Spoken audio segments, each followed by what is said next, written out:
Right, ప్రస్తుతం మనతో పాటు కేవీపీఎస్ స్కైలాబ్ అన్న ఉన్నారు. అన్న, మార్చి 30, 2026 కల్లా మావోయిస్టు పార్టీని నిర్మూలిస్తామని చెప్పేసి కేంద్ర ప్రభుత్వాలు మాట్లాడుతున్నాయి. ఈ అంశాన్ని ఎట్లా చూస్తారు? ఫస్ట్ ఆఫ్ ఆల్, మోడీకి ప్రజాస్వామ్యం పట్ల అవగాహన లేదు. మనుషుల్ని చంపుతా అనేటువంటి వాళ్ళు హంతకులు అవుతారు తప్ప ప్రజాస్వామ్యవాదులు కాలేరు. ఈరోజు నక్సలైట్లను ఏరివేస్తాం, చంపేస్తాం, మీరు లొంగిపోవాలా లేకపోతే చచ్చిపోవాలనేటువంటి మాటలు ఈరోజు అమిత్ షా మాట్లాడుతున్నాడు. నేను స్పష్టంగా చెప్పదలుచుకున్న అంశం ఏమిటంటే, ప్రజాస్వామ్యం మీద, భారత రాజ్యాంగం మీద ప్రమాణం చేసినటువంటి వ్యక్తి ఎవరు కూడా హింసను ప్రేరేపించరు. హింసను కోరుతున్నవాడు అని చెప్పి అంటే హింసోన్మాది తప్ప మరొకటి కాదు. ఎందుకంటే విద్వేషాలన్నీ ఒంటి నిండా వంట పట్టించుకున్నటువంటి వ్యక్తిగా అమిత్ షా ఉన్నాడు. ఆర్ఎస్ఎస్ కనుసన్నల్లో పెరిగిన వ్యక్తి కావటం వల్లనే ఈరోజు మనుషుల్ని ఏరివేస్తా అని చెప్తున్నారు. మీకు దేశభక్తి ఉన్నదని చెప్పేసి మాట్లాడితే, దేశభక్తి అంటే ప్రజల ప్రాణాలు తీయటమే దేశభక్తి అవుతుందా? ఆ పర్యాయ పదం ఏంటో ప్రజలకు చెప్పమని చెప్పేసి నేను కోరుతున్నాను. అందుకనే ఇది చాలా దుర్మార్గమైనటువంటి వైఖరి. మావోయిస్టులను ఆపరేషన్ కగారు పేరుతోటి మార్చి నాటికి పూర్తిగా ఏరివేస్తామని చెప్పేటువంటి చర్యను ప్రజాస్వామికవాదులు ఖండించాలి. ఎందుకంటే ఉదాహరణకి ఈరోజు నక్సలైట్లే మేము శాంతి చర్చలకు సిద్ధంగా ఉన్నామని చెప్పేసి ప్రకటించిన తర్వాత, వాళ్ళు శాంతి చర్చలకు రానంటే మీ నిర్ణయం ఏముండాలనో తర్వాత ఆలోచించుకోవాలి.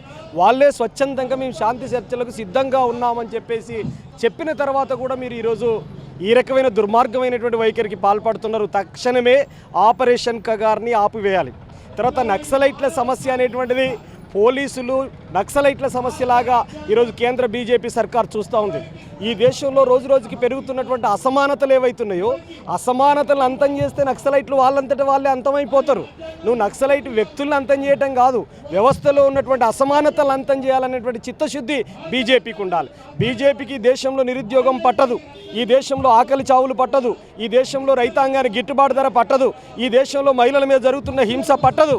ఏం పడుతుంది అంటే విద్వేషాలు రెచ్చగొట్టాలి, ప్రజల ప్రాణాలు తీయాలి, మత విద్వేషాలు, సరిహద్దు విద్వేషాలు, కుల గొడవలు ఇట్లాంటివే పెట్టి కూర్చొని రాజకీయ పబ్బం గడుపుకోవాలనేటువంటి పార్టీ ఈరోజు అధికారంలో ఉంది. దురదృష్టకరం. ఇలాంటి వాళ్ళని అధికారంలో ఉంచడం ఈ దేశ ప్రజలందరి దౌర్భాగ్యం. తక్షణమే నరేంద్ర మోడీ గారి ప్రభుత్వం వెంటనే తన ఆలోచనని ఉపసంహరించుకోవాలి. మార్చి 26 నాటికి ఆపరేషన్ కగార్ పేరు మీద ఒక్క మావోయిస్టులు కూడా లేకుండా చేస్తా అంటే, ఎప్పుడైనా మావోయిస్టులైనా, కమ్యూనిస్టులైనా, ఎర్ర జెండానైనా కథం చేస్తా అన్నటువంటి వాడు ఎవడు ఈ చరిత్రలో మిగిలిపోలేదు. హిట్లర్ లాంటి వాడే కథం అయిపోయినటువంటి పరిస్థితి ఉంది. హిట్లర్ అనేటువంటి వాడు ఆ రోజు మనం చూస్తే యూదుల్ని మొత్తం అందరినీ పొట్టన పెట్టుకున్నాడు.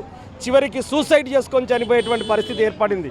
అందుకని నేను చెప్పదలుచుకుంది ఒకటే, హిట్లర్కు వారసులుగా ఉన్నటువంటి వాళ్ళు అమిత్ షా కానీ, అదేవిధంగా నరేంద్ర మోడీ కానీ, మీ ఆటలు ఇక్కడ ప్రజాస్వామ్య భారతదేశంలో సాగవు. ఇది డాక్టర్ బాబాసాహెబ్ అంబేద్కర్ రాసిన రాజ్యాంగం, ఆ పరిధిలో పనిచేస్తున్నటువంటి పాలన ఇది. ఈ పాలనలో ఇట్లాంటి హింసోన్మాద రాజకీయాలు చెల్లుబాటు కాదు. తక్షణమే మీ ఆలోచనలు ఉపసంహరించుకోవాలి, ప్రజాస్వామ్యాన్ని పరిరక్షించాలి, రాజ్యాంగబద్ధంగా నడుచుకోవాలి, శాంతి చర్చలకు ఆహ్వానం పలకాలి, నిపుణులు అట్లాగే మేధావులతోటి చర్చలు జరపాలి. ఆ పద్ధతులలో ఈ అంశాన్ని అలా ముందుకు తీసుకెళ్లాలి తప్ప మావోయిస్టులను అంతం చేస్తామంటే అది సరైంది కాదు. దీన్ని ప్రజాస్వామికవాదులు ఖండించాలని నేను విజ్ఞప్తి చేస్తున్నాను. ఓకే, మీరేం శాంతి చర్చలు జరపాలని చెప్పేసి మాట్లాడుతున్నారు, వాళ్ళేమో మావోయిస్టు పార్టీ అనేది నిషేధిత సంస్థ, నిషేధిత సంస్థతో శాంతి చర్చలు జరపడం ఏంటి? తర్వాత ఒకవేళ అవసరం అనుకుంటే వాళ్ళనే జనజీవన స్రవంతిలో కలిసిపోమని చెప్పేసి చెప్తున్నారు. భారతదేశానికి స్వాతంత్రం వచ్చిన తర్వాత అమిత్ షా, మోడీ తల్లి సంస్థకు ఉన్నటువంటి ఆర్ఎస్ఎస్ కూడా 2 సార్లు నిషేధించబడ్డది. సర్దార్ వల్లభాయ్ పటేలే దాన్ని నిషేధించాడు పూర్తిగా. మరి నిషేధిత సంస్థకు ఉన్నటువంటి ఆర్ఎస్ఎస్ ఈరోజు ఎందుకు కార్యకలాపాలు జరుపుతున్నది? నిషేధిత సంస్థను, నిషేధిత సంస్థలన్నిటిని కూడా అదే చేయాలంటే ఈ దేశంలో మొట్టమొదటిసారిగా ఆర్ఎస్ఎస్ను లేకుండా చేయండి. తద్వారా వచ్చేటువంటి పరిణామాలని మనం తెలుసుకుందాం అనేది నేను చెప్పదలిచాను. ఓకే, ఇప్పుడు నక్సలైట్ల ద్వారా ఈ దేశాన్ని కావచ్చు, సమాజాన్ని కావచ్చు, వాళ్ళు ఉండి అడవిలో తుపాకీ పట్టుకోవడం ద్వారా ప్రజల సమస్యలు తీరుతాయి అనుకుంటున్నారు. నేను నక్సలైట్ల ఎజెండాతో పూర్తిగా ఏకీభవించే వ్యక్తిని కాదు. కానీ ఏ వ్యక్తి ప్రాణం కోల్పోయినాలే కానీ అంగీకరించినటువంటి వ్యక్తిగా మాత్రం నేను ఖచ్చితంగా చెప్పదలిచాను. ఈరోజు నక్సలైట్ల ప్రాణాలే, ఆదివాసుల ప్రాణాలే. కీలకమైన అంశం ఏంటంటే నిషేధిత సంస్థ అని చెప్పడం కాదు. ఈరోజు అడవులన్నింటినీ కూడా లూటీ చేయాలని, అడవులన్నింటినీ ఆదానికి అప్పజెప్పాలనేది దీని వెనకాల ఉన్నటువంటి అసలు కుట్ర. ఆదివాసుల నుంచి, అడవుల నుంచి ఎల్లగొట్టడానికి జరుగుతున్నటువంటిదే ఆపరేషన్ కగార్. దీంట్లో మరో అంశమే లేదు.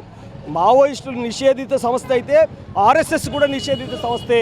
కాబట్టి ఆర్ఎస్ఎస్లో ఉన్నటువంటి లక్షలాది మంది ప్రజల్ని చంపడమే మార్గం అనుకుంటే ఆ నిర్ణయం కూడా మీరే చేయమని చెప్పి నేను కోరుతున్నాను. ఓకే, 2004లో కావచ్చు, అంతకుముందు కావచ్చు, శాంతి చర్చలు విఫలమైనాయి. మళ్ళీ కూడా ఈ శాంతి చర్చల ద్వారా సమస్యలు పరిష్కరించబడతాయని మీరు అనుకుంటున్నారు?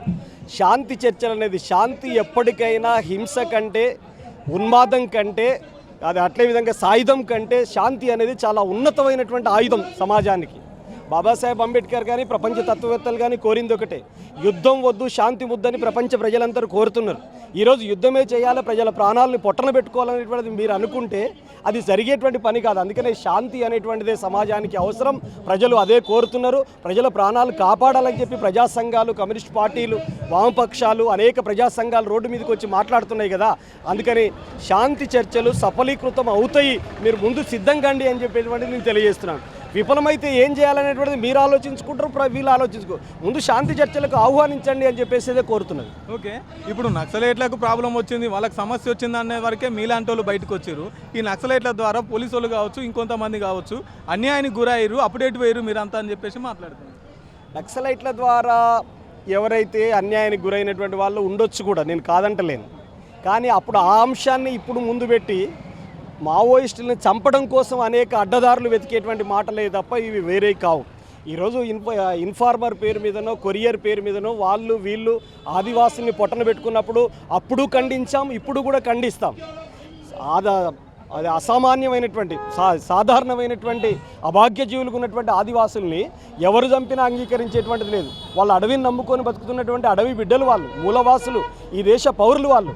ఈరోజు పాకిస్తాన్ తోటి చర్చలు జరపడానికి ప్రభుత్వం సిద్ధమవుతున్నది, అమెరికాతోటి అనేక ఒప్పందాలు చేసుకుంటున్నది, అనేక దేశాలతో ఒప్పందాలు చేసుకుంటున్నప్పుడు ఈ దేశ బిడ్డలైనటువంటి నక్సలైట్లతోటి మనం చర్చిస్తే తప్పేంటి అనేటువంటిదే నేను అడుగుతున్నది. ఓకే, థ్యాంక్ యూ అన్న.